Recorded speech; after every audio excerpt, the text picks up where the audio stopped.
Lex, it's good to be here this afternoon. I certainly enjoyed the meal, and Kelly always does a great job, so again, I appreciate that. Hold it up, eat the mic, okay. Lex introduced me as the younger Mr. Sanford, and I appreciate that. My youngest daughter and I have pet names for each other, and I will call her different things at different times, but she consistently calls me the old man. And I like that. You know, it's a title I've earned. You can tell that by looking at my hair. No doubt of that at all. But like other old men, I like to reminisce from time to time. So today I'm going to bring you a little bit of a throwback Thursday. We'll look back a little bit at things that have happened over the years, but we'll also take a moment to look forward. Our Chamber of Commerce is celebrating 40 years this year. I first became involved with the Chamber about 32 years ago, and while I knew our first, or perhaps our second executive director, and I guess we'll hear more about that over the months to come, I only had the honor of working with Brenda and Alan and now Paige. And over the years, various things have changed. With each new leader, we have had a cumulative effect on our chamber. And now we're recognized as one of the best chambers in the state of Georgia for a community our size. Things do continue to change though. Just for example, Paige is no longer referred to as our executive director. She is now our chamber's president.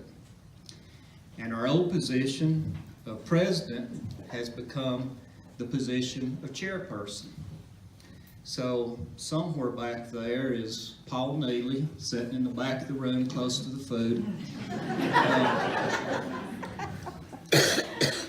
In Paul's case, he was neither a chairman of our Chamber of Commerce, but now he is a past chairman because of the changes. Are y'all confused yet? Well, you know, I'm digressing, and I need to get back on track, I guess, but the point is things change. They are continually changing. But thinking back on the recognition that our chamber has received across the state, you know, that only took place after, just 40 years. It didn't happen overnight, did it?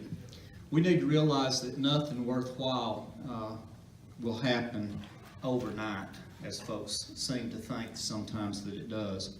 And it's always good to remember where we came from. It's good to know where we are right now, because by knowing those two things, we can figure out a path to get to where we want to be.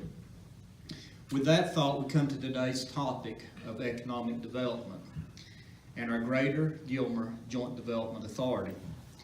Now, I won't talk too much today about specific projects, and that will disappoint folks for a number of reasons. But the reality is that when you're looking at economic prospects, that's usually done in a very confidential fashion. It's done that way for many reasons, but when a company is looking at a site selection, they need to take into account the impact that they're going to have on their existing employees, on their suppliers, on their end users, on many other stakeholders, and consequently, they try to keep it as quiet as they possibly can. They want to introduce the fact that they may be relocating to an area in their own time and in their own way with the different folks that will be impacted. Now, another reason to keep it quiet is that there is a great deal of competition anytime you're trying to attract a business to locate into your community. Has anyone ever heard of Amazon? There's no competition for that, is there? We've got states that are doing everything under the sun to try to get Amazon, and then we've got Canada competing with us on top of that. They've basically done everything from promising to change the name of their town, if you'll locate there, to all kinds of tax credits, incentives, everything else. And it's amazing when you start hearing about that, how things that you believe would have no impact whatsoever all of a sudden come into play.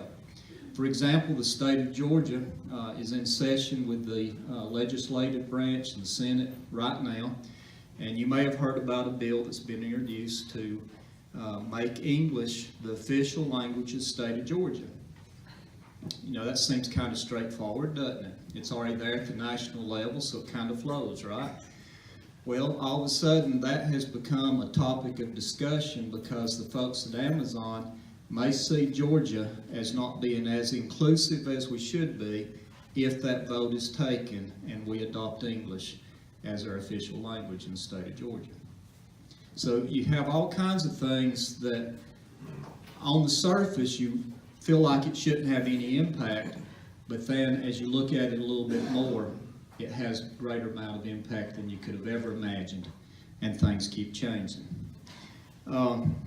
But we need to realize early on in this process that when you're talking to different prospects, that the numbers fall out kind of like this.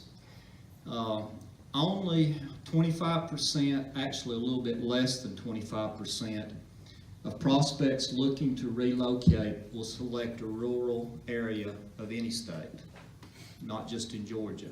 And of course in Georgia, we are a rural area, and we're not the only rural area in Georgia. So there's a lot of competition out there. And that's only one of the things that we have to keep in the back of our mind as we think about competing for more jobs in our community. There's many others. Emailed a article from another one of from our representative from Pickens County in the State House, and he's talking in the interview yesterday about the changes in health care and some of the solutions that we need to have, and you know, there's debates on every end of it, and we have to be very thankful for health care. And another thing that comes into play though is if you're looking at locating a business in a community, you want to know what kind of health care you have. Now, Commissioner Parrish is back there, and I like the way that Charlie approached this not too long ago. He said, you ask me where the hospital is, and I'll say, hop in my car, I'll take you there. And he's actually got the choice. He can ask, do you want to go the one north of here or the one south of here? It's 15 minutes either way. So, you know, we have to realize that from an economic perspective, Gilmer County is in Region 1 that the Department of Community Affairs has for the state of Georgia. And in Region 1, we have 15 different counties. Of those 15 different counties, there are only 3 counties that do not physically have a full-service hospital in their community. We need to know that, but we don't need to be discouraged about that, because we get in Charlie's car and he can take us to the hospital. I hope none of us have to do that anytime soon, but you know, the reality is if there's plenty of places in downtown Atlanta or out in the suburbs that if we were living there today, it would take us longer to get to a hospital in the greater Atlanta area because of traffic than it will take us to get to either of our hospitals that serve Gilmer County. But we need to be aware of that. And on the other side of things, that 25% that will locate in the rural area, that's kind of negative, isn't it? What hopes do we have? Well, think about this for a moment. Another statistic says that just over 70% of all new jobs will be created by existing business. Now, that says that looking around the room, we have great prospects right here in the room. Our Chamber of Commerce has over 500 members. Every one of those members need an opportunity to grow, to expand their employment, and we need to do everything we can to help the folks that's already here to do just that. Now, when we think about what's going on right now, I could reveal a great number of things to you, but really all you have to do is get in your car and drive around for a moment, don't you? Particularly if you start at our courthouse, the roundabout, and start working your way out into the community. You start there, and I have just about lost track of the number of buildings in downtown LJ that have sold in the last 6 months. We have had a huge number of properties that have changed ownership, and the majority of those are going through a certain degree of remodeling right now. They have good business plans in virtually every one of these that I've talked to, and they will be creating jobs, and they will be increasing property values through the renovations, and all that's great. One of the negatives is we're just about out of space downtown LJ. You look around, and I get calls just about every week, Kent, where can we locate? We want to be on the roundabout. I said, well, you're about 6 months late, a year late. But the beauty of that is we can begin looking at some of the other areas as we step away from downtown LJ and we move out into the other parts of LJ, into the parts of East LJ, and we do still have some vacancies out there. Our retail sector in the economy is the slowest one to recover, and consequently there are still a lot of vacancies out there, and we've still got room to bring a lot of folks in, to help a lot of folks start new businesses, and we want to be just doing that. We want to be the facilitator that helps cut red tape, helps open doors to start new businesses in our own community. And one of the cleanest revenues that we can have is sales tax. We've really been hurt over the last few years by sales tax dollars. But every time we fill up another shop, we start generating new sales tax. Every time some of our agritourism businesses have an event like they had this past weekend, they bring folks into our community, and I asked the question a while ago, did you collect sales tax? Yes, they did. Thank you, Bobby. We appreciate those sales tax dollars being collected. You move on out into our community, and you realize that we are an agricultural community. We have been for years. Sometimes that comes in conflict with things. We've got a few developers in the room, and sometimes people don't want to locate next to a poultry house. I was raised here, and I will say what a lot of my friends say. I take a deep breath and I say, it smells like money to me. Money comes in all kinds of forms.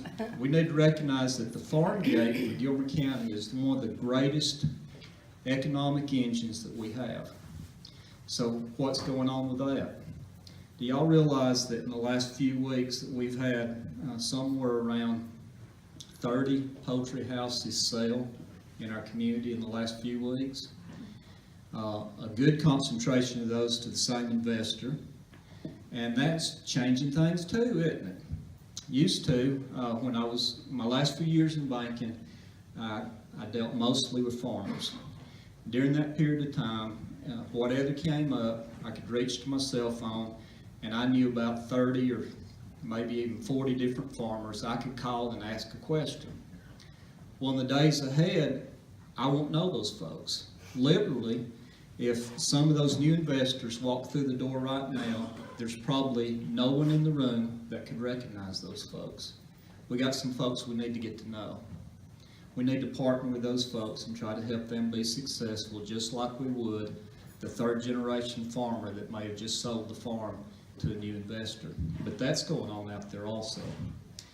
I realize that this is a very deep room and it's kind of hard to see all the way to the front, but I did put up a trifold board up here, and we'll keep it out after the meeting if you want to take a look at it.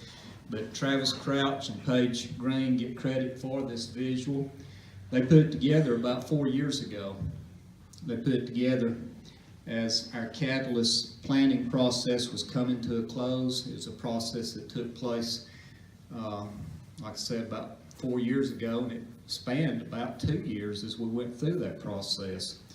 And if you could see that, there's a box up there that talks about the Economic Development Council.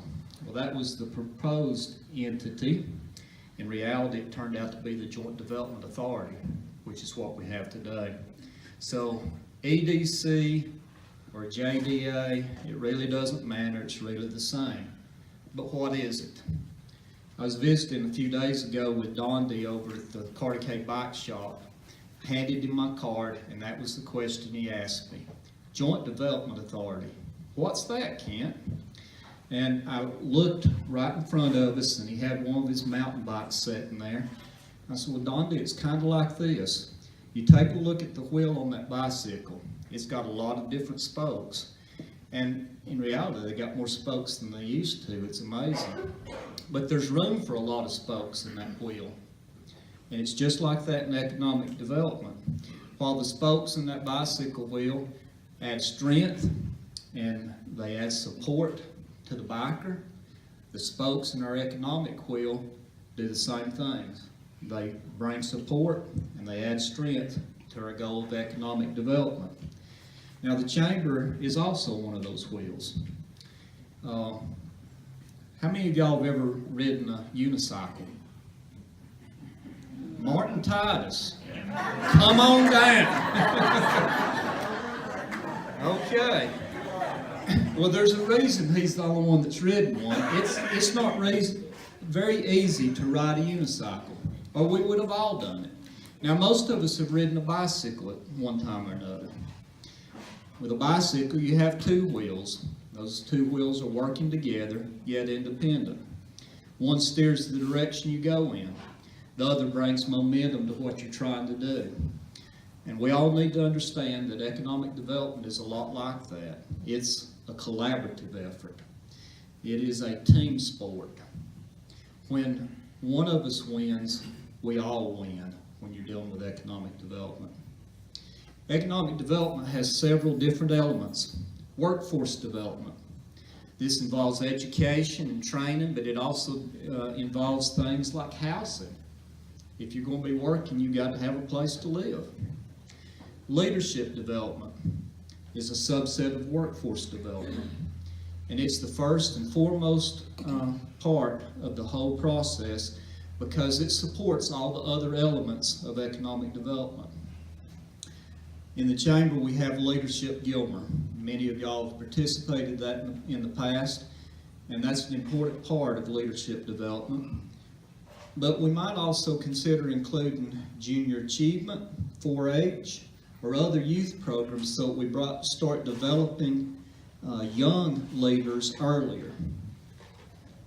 Leaders need something to do. That's just part of the nature. If you're a leader, you want something to do. You want to be involved. You want to make things happen. You want to impact your community. And as a community, we need to look for opportunities to put all of those leaders to work. Volunteering, making Gilmer County a better place. That ties right back into the next element, community development. Community development is a unified vision, a strategic plan. It's inclusive of all the stakeholders. It begins with the public sector, and you see that up on the board if you can see real well. But it also includes the private sector, and it's locally driven. It's about us. It's for us. It's unique to us. You don't just take it off of a shelf from another community and say, this is our vision for Gilmer County. That don't fit. And it should be developed by us. Now, business development is yet another component, and there's a lot of different strategies for business development. Downtown development, retail and commercial development, small businesses, or emphasis on startups, the film industry, cultural and heritage emphasis, recreation and natural resource development, an agricultural emphasis, agritourism, for example, or manufacturing. And that's just naming a few of the different components that come into business development. So economic development has many different components, but we don't need to confuse economic development with economic growth. So let me share with you about that just a moment. Growth is quantitative. Development is qualitative. our commission chairman also shared with me when I first met with him after taking this job. He said, Kent, don't get lost in the numbers all the time. Remember, we've got great quality of life in Gilmer County, and do what you can to protect it as we grow. That is being qualitative. For growth, you need no planning. But development is a product of planning. With growth, you have increased wealth for a few. With development, you have an improved overall economy. Growth has possible negative consequences, but with development, you have multi-level positive impact. Growth might sometimes seem to be exclusive, but development is always inclusive. So I haven't talked a whole lot about the private sector.